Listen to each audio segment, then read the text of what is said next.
안녕하세요. 미카의 심리상자입니다. 중국 남북조 시대 동리의 명문가 출신이었던 이조화는 고대 중국의 4대 미인이 아닌 5대 미인이라면 나머지 하나는 이조화라고 하는 역사학자들이 있을 정도로 미모가 뛰어나고 덕이 있는 여인으로 알려져 있습니다. 그런데 그녀의 미모는 그녀 인생에 돌이킬 수 없는 불행의 근원이 되었습니다. 그녀는 상당태수 이휘종의 둘째 딸로 어려서부터 미모로 사람들의 입질에 오르내리다 동리의 강력한 실권자 대신이었던 고한의 눈에 띄어 그의 둘째 아들 고양과 결혼했습니다. 이때만 해도 고양에 대한 평판이 나쁘지 않았는데 생긴 것은 별로라도 말 주변이 뛰어나고 재능이 있고 매사에 전략적이었다고 합니다. 이조화는 고양과의 사이에 이남일녀를 낳았습니다. 그런데 고양의 친부인 고한이 동위 황제 효정제를 꼭두각시로 두고 조정을 장악하여 온갖 전횡을 일삼다가 50대 초에 원정 중에 병으로 죽었습니다. 고한 사후에 실권을 회복할 기회를 엿보던 효정제가 아버지의 권력 기반으로 황제 자리를 노리던 고한의 장남 고징을 죽이려 했습니다. 고징은 결국 죽었는데 효정제에 의해 죽은 것이 아니라 자신의 신복 중 하나에게 살해당했습니다. 이 혼란 속에서 둘째 아들 고양이 나서 전략을 잘 구사하여 효정제를 몰아내고 권력을 잡았습니다. 고양은 먼저 국호를 동위에서 북제로 바꾸고 자신을 북제의 초대 황제 문선제로 선언했습니다. 그리고 자신의 아버지 고한을 북제의 고조 신무제로 추존했습니다. 황후는 일부 대신들이 한족 출신을 국모로 삼아서는 안 된다는 주장을 하며 이조화가 아닌 다른 여인을 추천했지만 고양은 이조화를 선택했습니다. 물론 후궁도 열어두었습니다. 그리고 흔히 유능한 황제들이 그렇듯 그는 영토 전쟁에 나서서 돌궐과 결탁하여 거란을 제압하고 북주를 여러 번 격퇴하기도 했고 개혁을 실시하고 유교를 존중했으며 편찬 작업을 하기도 했습니다. 제2 초기에 문선제 고양은 유능한 군주였습니다. 하지만 그는 권력을 잡은 후 시간이 지날수록 점점 변태적 폭군이 되었습니다. 정신이 멀쩡할 때는 나름대로 유능한 왕이었지만 날이 갈수록 오만해져 술과 여색에 빠져 살았습니다. 그는 술에만 취하면 미치광이가 되었고 난폭해졌습니다.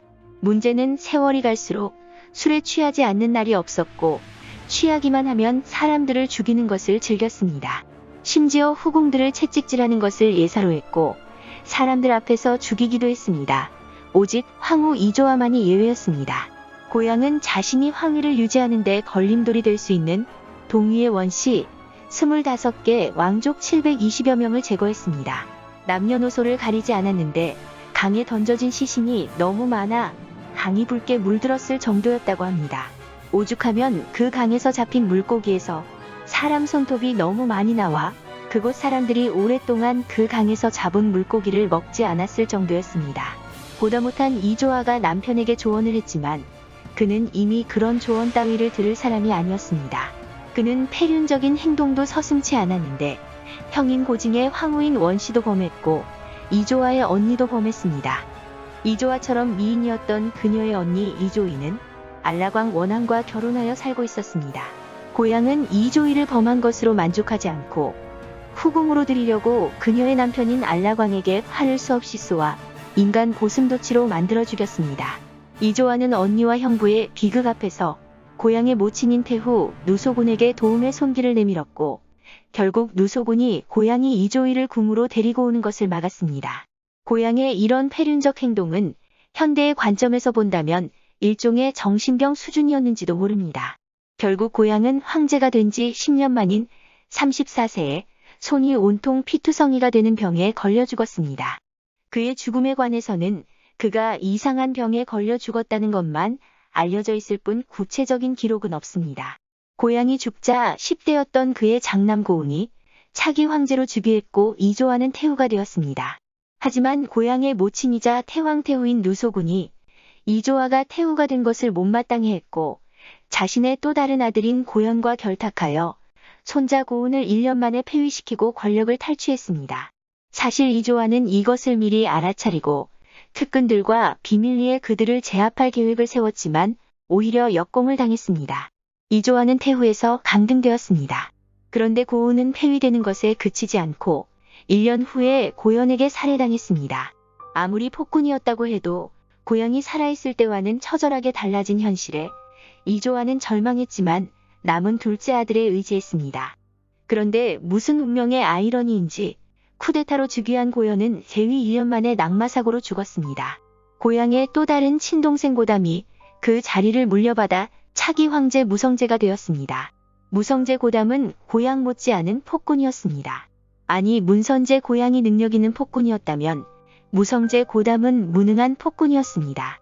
황제가 된 고담은 오래전부터 이조아의 미모에 눈독을 들이고 있었던 터라 강제로 자신의 소유로 만들려고 했습니다.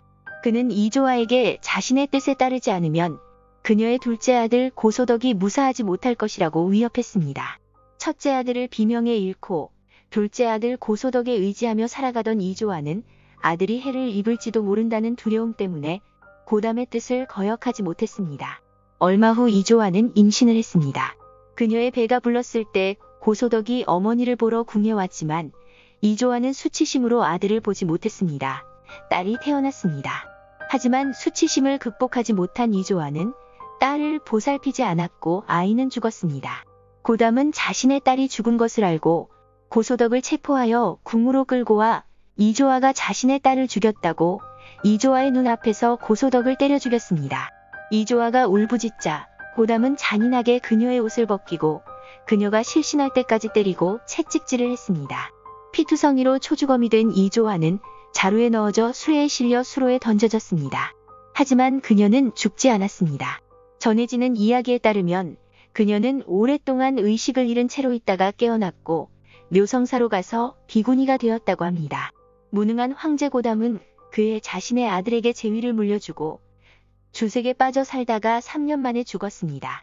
북제는 이런 변화무쌍한 일들 속에서 10년 후인 577년 건국 28년 만에 몰락했습니다. 말기의 조정이 간신들에게 완전히 장악되어 명장들이 살해당하면서 국력이 극도로 쇠약해졌고 호시탐탐 기회만 엿보던 북주의 침략에 무너지고 말았습니다. 달리 역사상 희대의 코미디 같았던 일은 무성제 고담의 황후였던 무성황후 호씨가 며느리 목황후와 같이 북주의 수도 장안에서 기생이 되었다는 것입니다. 북제가 멸망했을 때 이조아는 비군이었음에도 북제 황실의 일원이었다는 이유로 포로로 잡혀 북주로 압송되었습니다. 이후에 수나라가 들어서면서 그녀는 고향으로 갔다는 설도 있고 포로 신분으로 노예가 되었다는 설도 있습니다. 사실 북제에 믿기 힘든 이런 이야기가 어디까지 사실이고 어디까지가 전해지는 이야기인지 다소 모호한 측면이 있다고 해도 북제에서 자행된 토악하고 변태적인 많은 행위들은 상당수 기록으로 남아 있습니다. 결론적으로 북제는 겨우 28년간 존속한 단명왕조였는데 이 짧은 기간 동안 무려 9명의 황제가, 다시 말해 정통 6명, 비정통 3명이 죽고 죽이고 물려받기를 반복한 기괴망측한 나라였습니다. 이것은 북제가 언제 망해도 이상할 것이 없는 불안정한 나라였음을 단적으로 보여주고 있습니다. 감사합니다.